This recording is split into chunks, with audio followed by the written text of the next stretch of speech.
My phone buzzed at exactly 11:47 p.m. while I was reviewing blueprints in my Cleveland hotel room. The text from my neighbor Victor made my coffee go cold. Your buddy Craig just showed up at your place with flowers for your wife. I'm Grant Hollister, and I've been a structural engineer for 15 years. I know when something's about to collapse before anyone else sees the warning signs. Tonight, staring at that text, I realized my marriage had been showing stress fractures for months. Before we dive deeper into this story, I have one small request. Please subscribe, drop a like, comment, and hit that hype button to boost this channel so more people can discover these incredible Reddit stories. Flowers? How original. Maybe he'll vacuum too, I texted back, but my hands were shaking. Victor Ames lived next door and had a clear view of my front porch. He was also a divorce attorney with a twisted sense of humor and way too much time on his hands. My phone rang immediately. Grant, you there? Yeah, I'm here. What exactly did you see? Craig pulled up in his silver BMW about 20 minutes ago, had a bouquet of roses and a bottle of wine. Jessa answered the door in that silk robe you bought her for Christmas. They both went inside, lights went off in the living room. I sat down hard on the hotel bed. Craig Lorman was supposed to be a casual friend, someone we'd barbecue with occasionally. He sold insurance and told terrible jokes at block parties. His wife Marlene seemed nice enough, though she always looked tired. You still there, Grant? Yeah, just processing. How long has this been going on? I've seen his car there 3 times in the past 2 weeks when you've been traveling. Always late evening, always when the kids are at their mom's sister's place. Right. The kids. My 16-year-old daughter Emma and 12-year-old son Tyler. They'd been staying at Jessa's sister's house more often lately. Jessa claimed it was because she had early morning clients at the fitness studio, but now I wondered if she just needed them out of the way. I opened my laptop and accessed our home security system. The doorbell camera had motion-activated recording, and sure enough, there was Craig at 11:23 p.m. with his romantic care package. Jessa appeared in the frame wearing the burgundy silk robe I'd given her last December. She smiled at him in a way I hadn't seen directed at me in months. Victor, you want in on some payback? Always. What are you thinking? Nothing illegal, nothing that'll get us arrested, but I think it's time Craig learned about consequences. I spent the next hour going through our bank statements online. There they were. Expensive dinners at restaurants I'd never been to, hotel charges on days I was out of town, payments to places I didn't recognize. The fitness studio Jessa managed was doing well, but only because I'd fronted the money to get it started 3 years ago. My wife had been systematically betraying me and spending our money to do it. The drive home from Cleveland usually took 4 hours. I made it in 3, stopping only for gas and the largest coffee the station sold. By the time I pulled into our driveway at 6:30 a.m., Craig's BMW was long gone, but I could smell his cologne in the hallway when I walked in. Jessa was in the kitchen making coffee, still wearing the silk robe. She startled when she saw me. Grant, you're home early. I thought you weren't coming back until tonight. Meeting got canceled. Figured I'd surprise you. She recovered quickly, walking over to kiss my cheek. Well, this is nice. Want some breakfast? I watched her move around the kitchen, noting how she kept her phone face down on the counter, how she avoided eye contact, how her hands trembled slightly as she poured coffee. In my profession, you learn to spot the signs of structural failure. The same principles applied here. Actually, Jessa, we need to talk. I pulled out a manila envelope I'd prepared during my drive home. Inside were printouts of the bank statements, screenshots from the doorbell camera, and a preliminary divorce filing Victor had helped me prepare via email at 4 a.m. Her face went white as she opened it. Grant, I can explain everything. I'm sure you can, but here's the thing. I don't want to hear it. What I want is for you to call Craig and tell him his insurance better cover home wrecking, because his world's about to get very expensive. The next 3 days were a masterclass in watching someone try to gaslight a structural engineer. Jessa attempted every manipulation technique in the book. Tears, anger, accusations that I was controlling and paranoid, threats to take everything in the divorce. You're being ridiculous, Grant. Craig and I are just friends. Those dinners were business meetings about expanding the studio. At midnight? In hotel restaurants? You're twisting everything. You've always been jealous of my success. Success. Right. The success I'd funded with my engineering salary while she played fitness guru to bored suburban housewives. I'd moved into the guest bedroom and was sleeping surprisingly well for a man whose life was imploding. Maybe because I finally understood what was happening. The uncertainty had been worse than the truth. Victor stopped by Thursday evening with a bottle of bourbon and a legal pad full of notes. So I did some digging on your boy Craig, he said, settling into my garage workbench area. His insurance agency is struggling. He's been taking cash advances on credit cards, and his house has a second mortgage. Meaning? Meaning he's spending money he doesn't have on your wife. Also meaning he's vulnerable. I poured us both drinks. What did you have in mind? Well, there's the legal route. Divorce proceedings, asset protection, custody arrangements. All very civilized and boring. Victor grinned. Or there's the creative route. I'm listening. Craig's car insurance is through his own agency. I happen to know he's been fudging some details about where he parks it overnight to get better rates. If someone were to, say, document where his car actually spends its evenings, that's fraud. Minor fraud. Not enough for jail time, but enough to get him fired and blacklisted in the industry. I considered this while watching Jessa through the kitchen window. She was on the phone, probably with Craig, probably planning their next move. What about Jessa? The fitness studio has very strict policies about personal conduct, something about maintaining professional boundaries with clients and community members. If the owner found out she was using the facility for personal rendezvous, how do you know about that? Victor pulled out his phone and showed me a series of photos. Took these yesterday. Craig's car in the studio parking lot at 2 p.m. when the place is supposed to be closed for deep cleaning. Jessa's car there too. The photos were clear and time-stamped. My wife and her lover were meeting at the business I'd helped fund.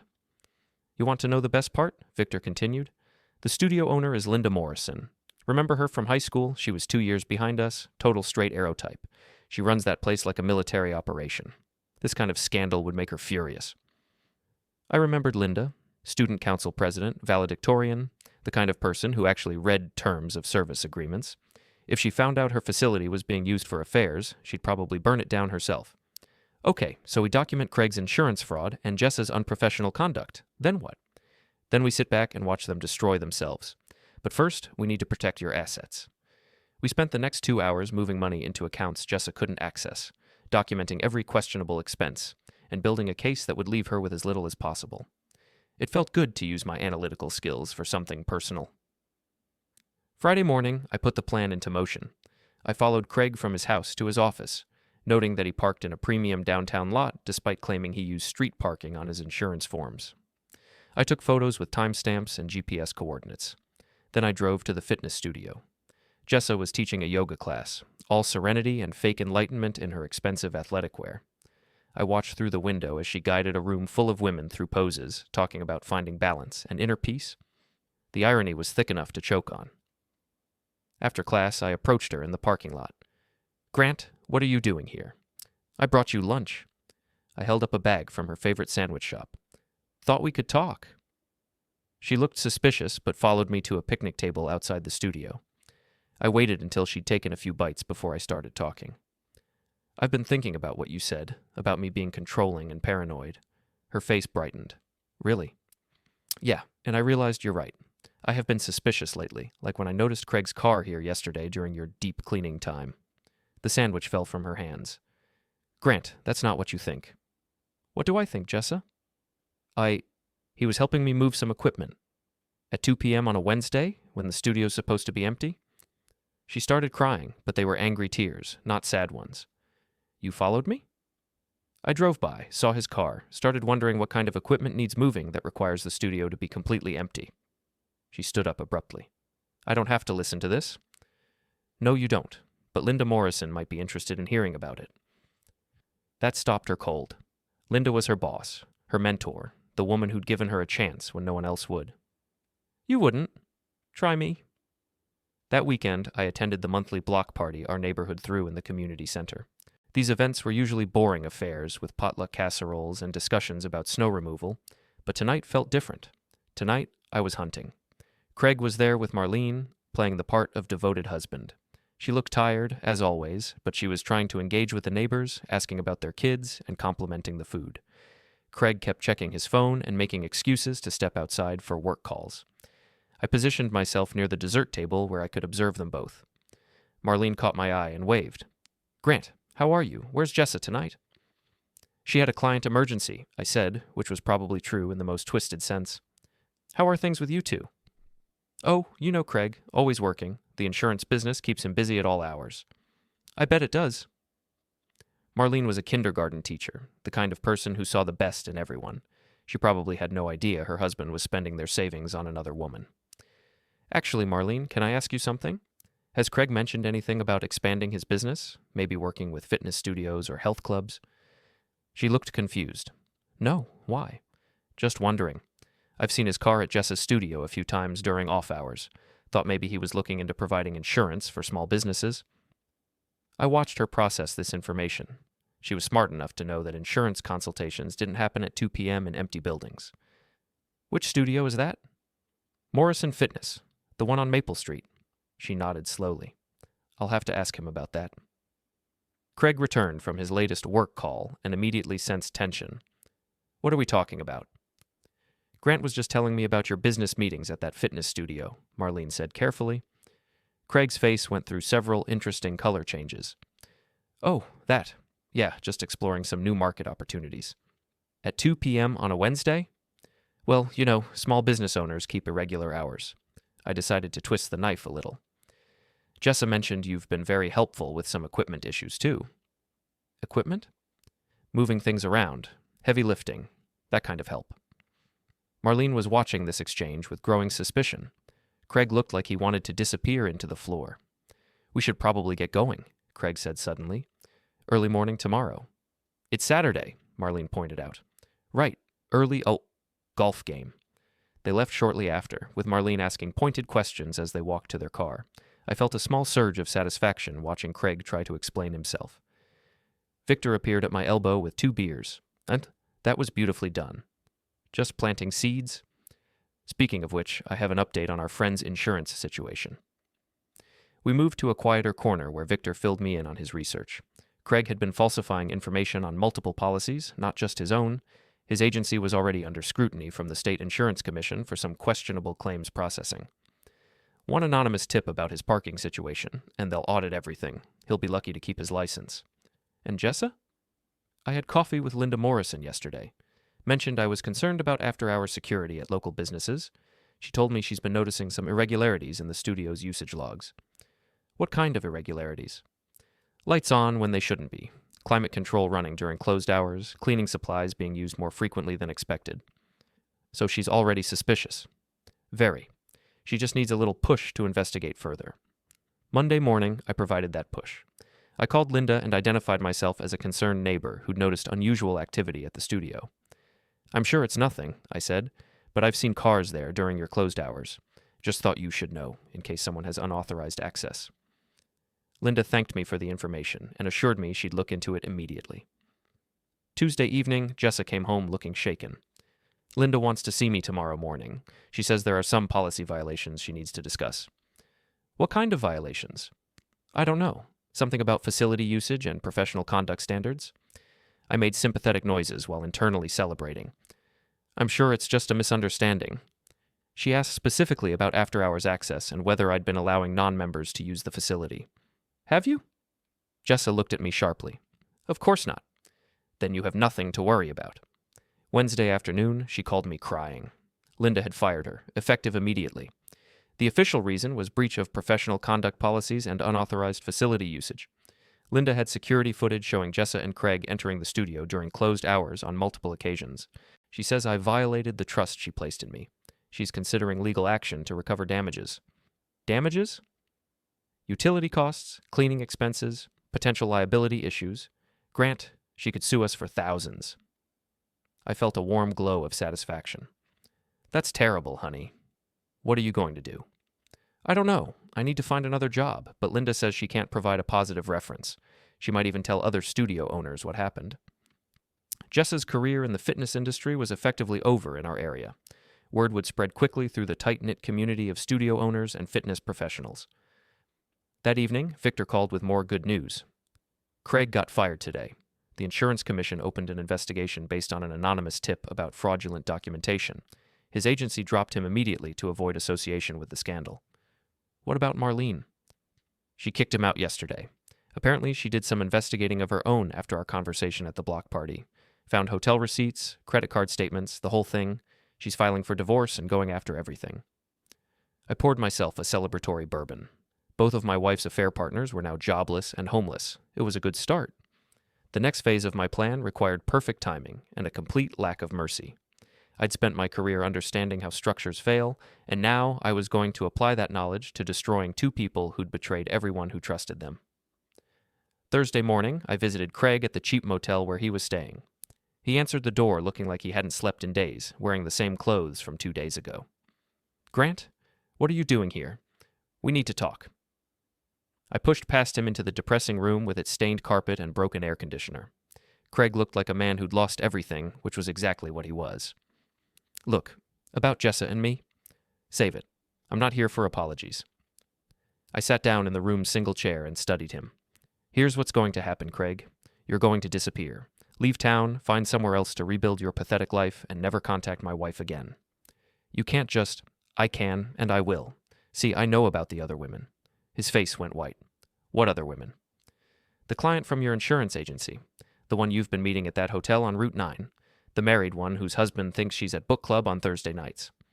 Craig sat down heavily on the bed. "How did you?" "I'm a structural engineer, Craig. I'm trained to see patterns, to notice when things don't add up. You think I only investigated Jessa?" The truth was, I'd hired a private investigator after discovering the affair. It cost me $2,000, but the information was worth every penny. Craig had been cheating on his wife with at least 3 different women, including Jessa and a client named Rebecca, whose husband was a detective with the county sheriff's department. "Detective Morrison is very interested in meeting you," I continued. "Seems his wife Rebecca has been acting strange lately, coming home late, being secretive about her activities. He asked me to look into it as a favor." This was a lie, but Craig didn't know that. He was sweating now, probably imagining an angry cop with a gun and a badge coming after him. "What do you want?" "I want you gone. Out of town by this weekend. No contact with Jessa, no contact with any of your other girlfriends, no attempts to restart your insurance career anywhere within 100 miles of here." "And if I don't?" I pulled out my phone and showed him photos the private investigator had taken. Craig and Rebecca entering a motel room. Craig and another woman I didn't recognize having dinner at an expensive restaurant. Craig and Jessa at the fitness studio.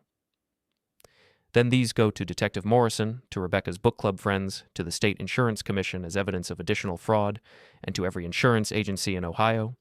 Your career will be over permanently, and you might end up in the hospital or worse. Craig stared at the photos with the expression of a man watching his life crumble in real time. "You're destroying me." "No, Craig, you destroyed yourself. I'm just making sure everyone knows about it." I left him in that depressing motel room and drove home feeling lighter than I had in months. One problem solved. Jessa was harder to handle because she lived in my house and was the mother of my children. I couldn't just threaten her into leaving town. I needed a more sophisticated approach. That evening, I found her in the living room surrounded by job applications and tissues.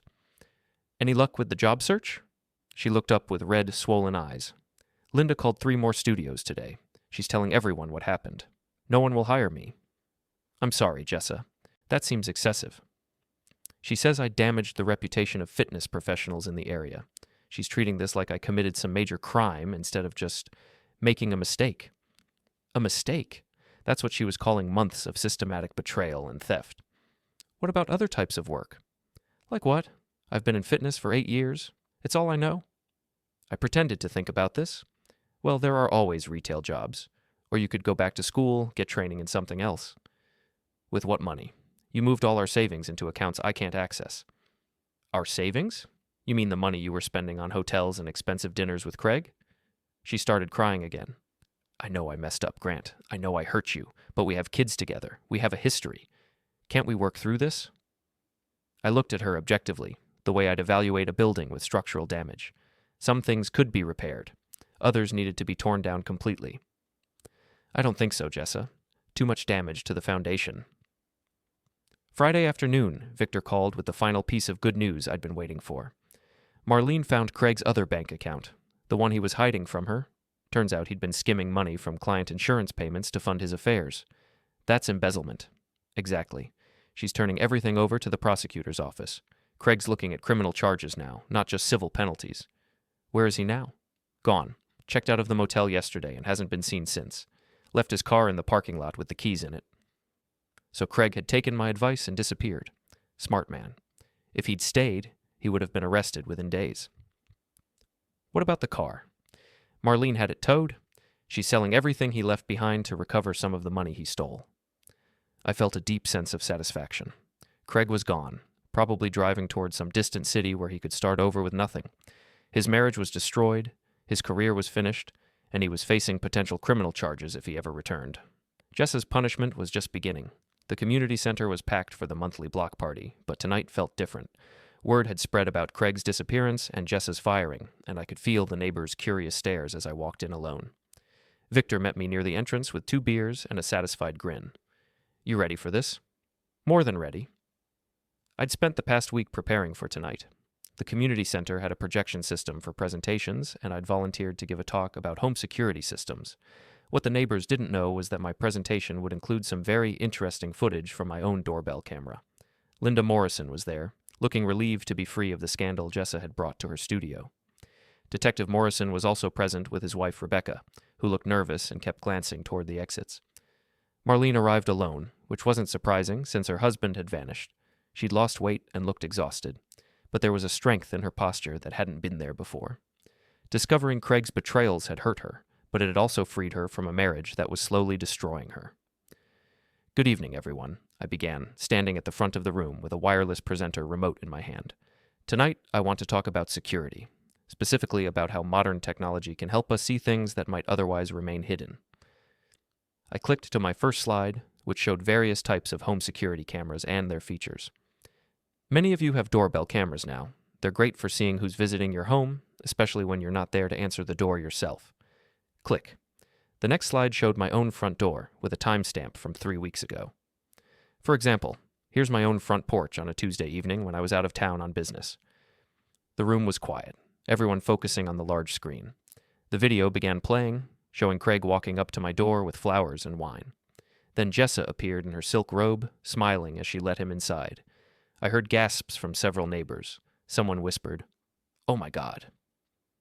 The interesting thing about modern cameras, I continued conversationally, is that they capture everything in high definition: timestamps, faces, license plates. Very useful for documenting patterns of behavior. I clicked to the next slide, which showed a compilation of Craig's car in my driveway on different dates, always late at night, always when I was traveling for work. This is Craig Lorman's BMW, as I'm sure some of you recognize. These images span about 6 weeks, showing a very consistent pattern of visits. I looked directly at Rebecca Morrison, who had gone pale. Her husband was staring at the screen with professional interest, probably already recognizing the evidentiary value of what he was seeing. Of course, doorbell cameras only show part of the story. For a complete picture, you need multiple sources of information. The next slide showed bank statements with highlighted charges for hotels and restaurants. Financial records can be very revealing. These are charges from my joint account with my wife, showing expenses I didn't authorize and activities I didn't participate in. Click. Hotel receipts with dates and times. Click.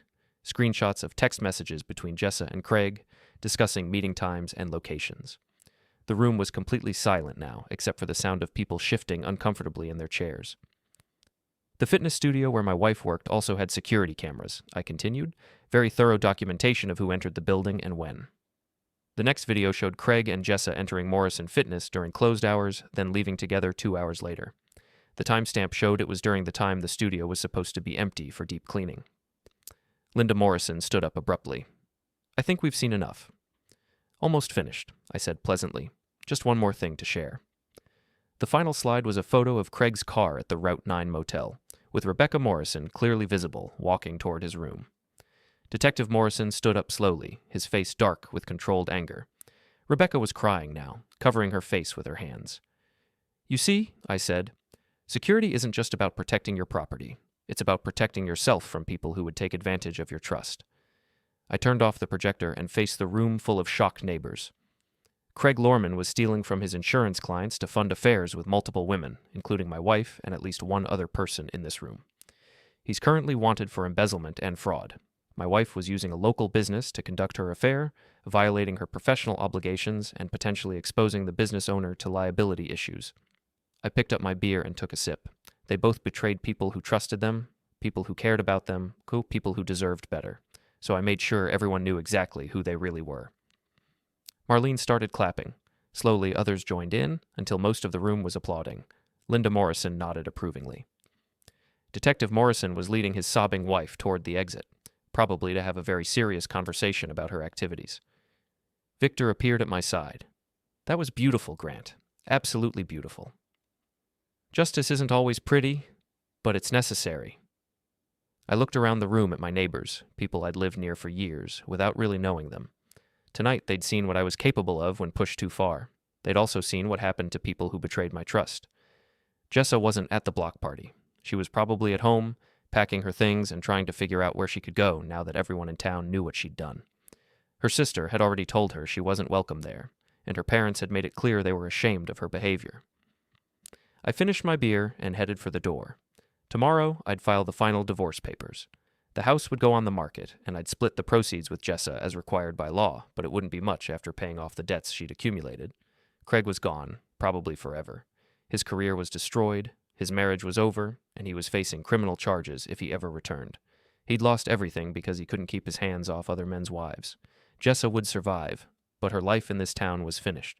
She'd have to start over somewhere else, probably in a minimum wage job, with the knowledge that everyone she'd once called a friend now knew exactly what kind of person she really was.